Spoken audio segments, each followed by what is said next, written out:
I need to back up. A real storm. Not knowing that this ain't no imaginary stuff. When the rain came, they got wet. When the storm began to beat against that boat, they could feel that shaking that boat. Come on, somebody. Trouble got a way of letting you know I'm reality. You ain't going to ignore what's happening to this boat.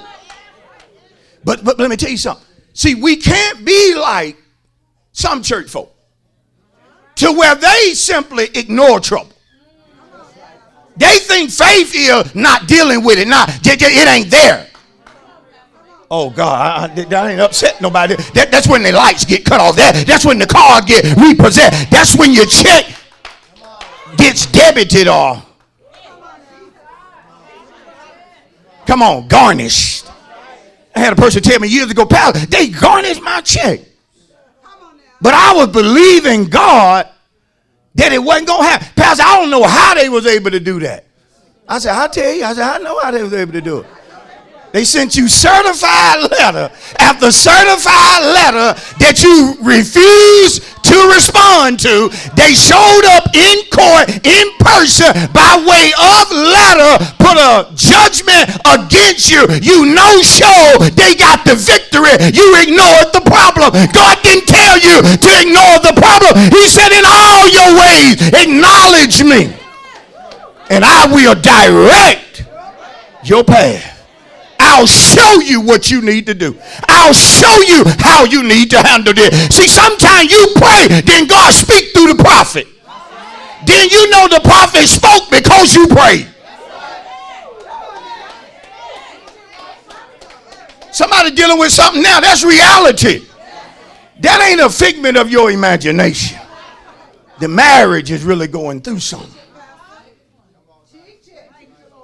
Divorce looks like the answer. It's not your imagination. So that man is hitting on you. And he's no good for you. But the compliments make you happy. The things he's doing make you happy because finally somebody's showing. See, y'all don't want me to preach real. Somebody's showing you a little attention, but it's a sinner. Yet inwardly you enjoy somebody saying things to you that haven't been said to you in years. It's not your imagination. It's real. Some of what our young people are going through in school is real. What they're facing is real. And some of what they're facing, you didn't face in 1976 or 1989.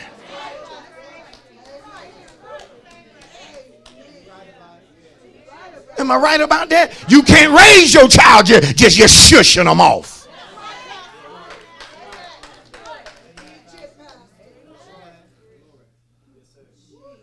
Because you don't want no man, mama, don't mean she don't want no boyfriend. Don't mean she don't want no company. Woo! Because you can talk on the phone and you got 22. Don't mean she should not be allowed to talk on it at 13.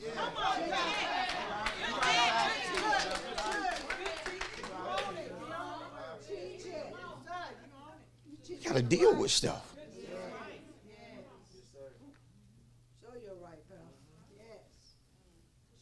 More than that, water began to enter the boat. I said, I don't know if you ever had trouble that you dealt with and you was like, okay, I'm going to deal with this. But Lord, I don't want it to come beyond this. I don't want it to affect this. I don't want it to get in this area. You see what I'm saying? Y'all ever dealt with it like that? But it seems like the more you pray, it's like trouble keeps coming closer. And if you ain't careful, the thing you fear the most can mess around and happen. And if you ain't where you need to be, you start operating in unbelief. And then unbelief opens up the door for fear. 1 John 4:18 says that perfect love, God being love, casts out fear, because fear has torment. And he that feareth is not made perfect, complete, or mature in the things of God.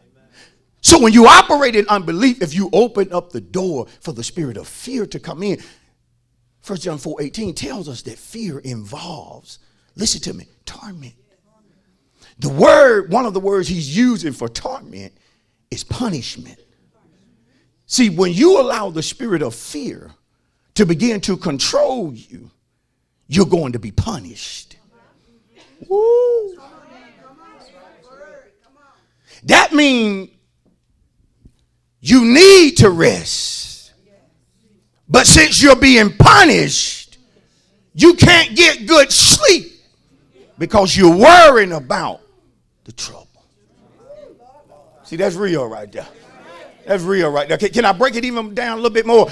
Now, there are times that you can sleep if you're looking at the hours or the minutes.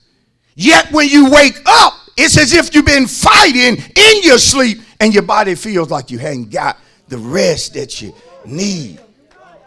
Because even in sleep, this thing is on my mind. It punishes you. Punishes you to the point to where God could be done bless you with things. But because of the trouble you currently dealing with, the punishment is that because you allow fear to get in, you're not going to even enjoy the things that he bless you with.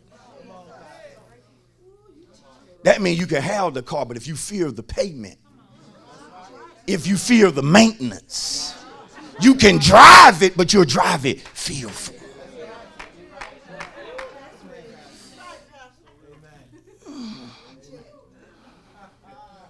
I remember the first nice car I got, I took it to the shop one time. After that, every other time I drove, if I hear something, I'd be like, oh, God, please. Please, Jesus. Sometimes I cut the radio off just to listen. Oh, God, please, please, please, please. Even times I wouldn't drive it. I'm like, I don't want nothing to happen. I don't deal with it.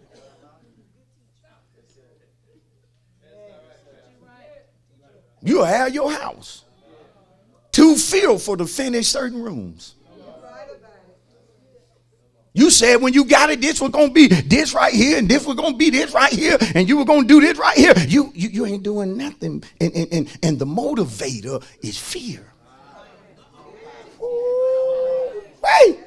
Isn't it amazing how you can say you're going to do something, and then all of a sudden you'll see what it is you wanted to do, but your money is funny, and your change is strange, and you said you were going to do that. It's on sale. It's 50% less than what you said you would have got it for, but fear tells you, you better not touch me.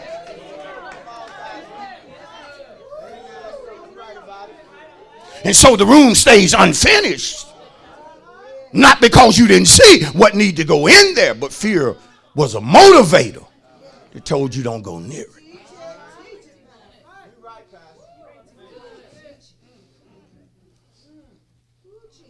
Somebody shout, fear is a motivator. Shout it again, fear is a motivator.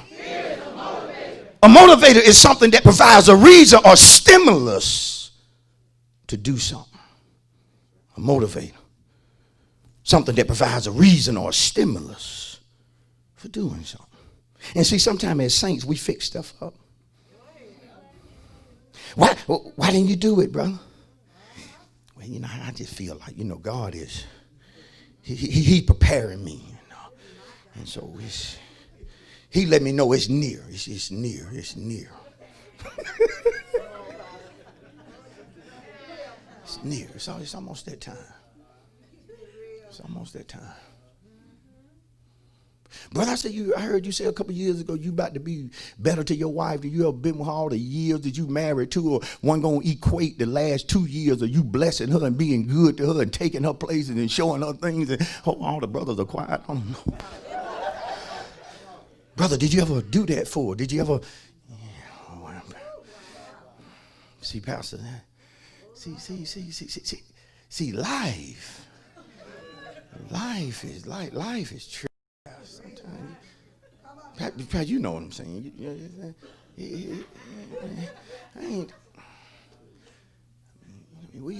We going through a lot. You know how folks say they want that immediate sense. We going through a lot.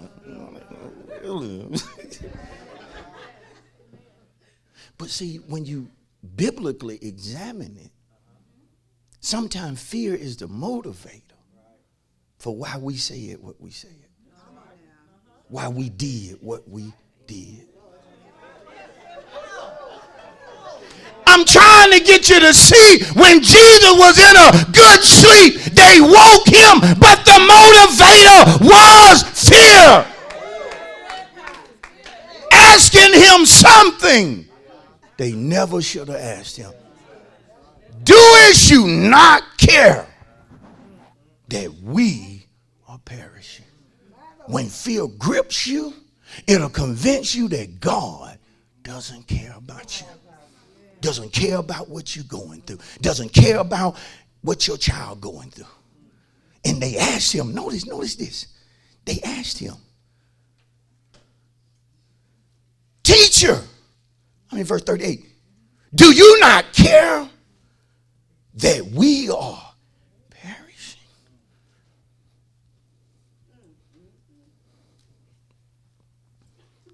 You sleeping while water getting in the boat? I'm praying. You're not answering me. And the pain is getting worse day by day.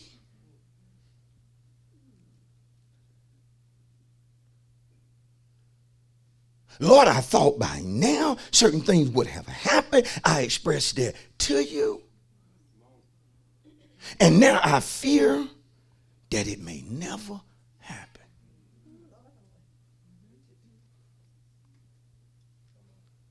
But see, the mistake they made was twofold. One, forgetting the spoken word, let us go to the other side.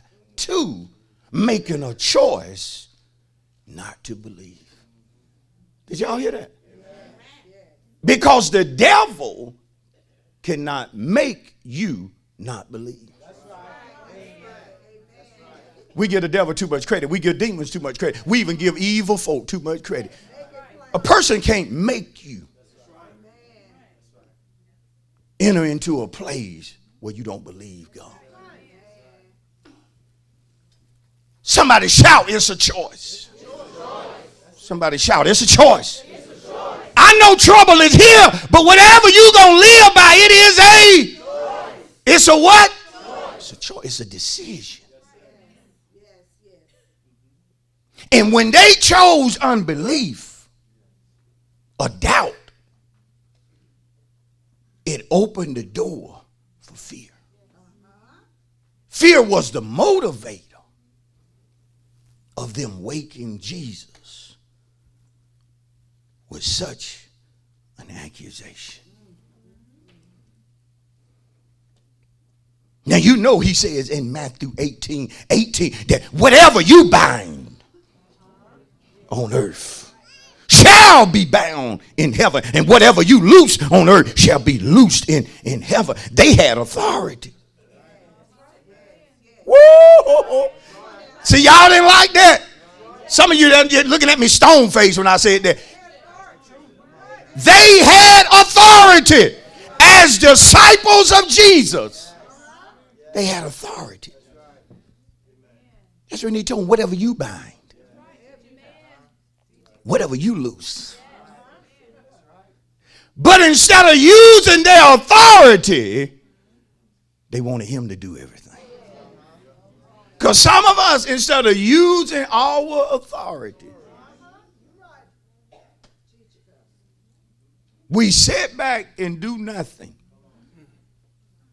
but complain. Do you not care? But wait a minute. Death and life in the power of the tongue. They could have once spoke life in the sense of,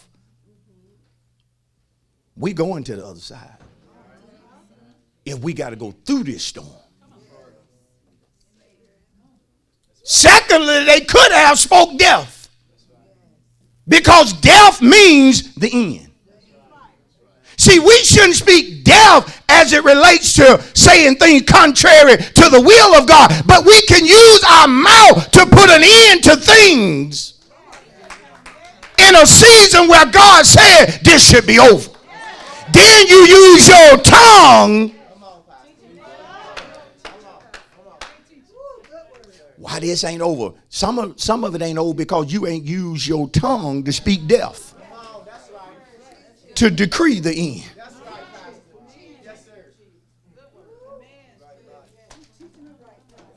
But they use their tongue to complain.